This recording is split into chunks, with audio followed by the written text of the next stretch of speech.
Thì cái cột mi canh giật nó làm không?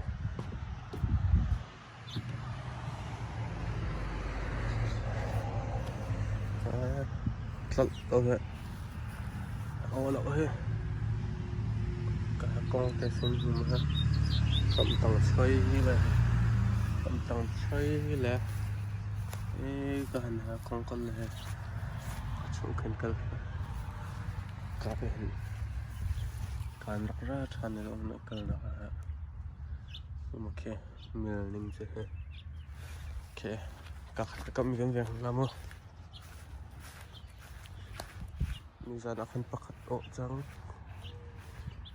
à ổ hê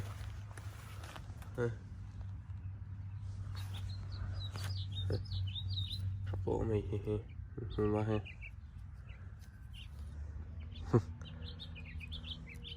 còn cầm là ổ mày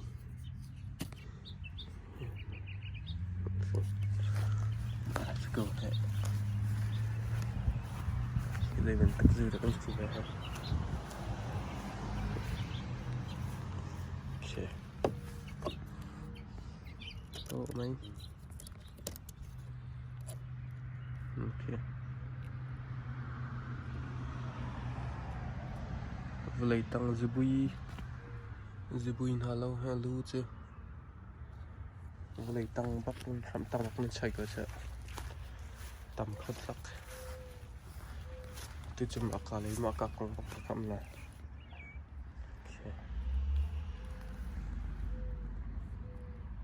bắt par tắc mình hao con rồng tắc là bắt mình là chân lọt bánh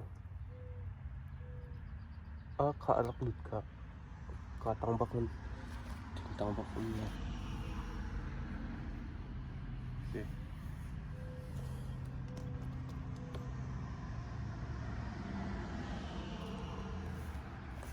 cái sao nó chứ giật là ô không có sao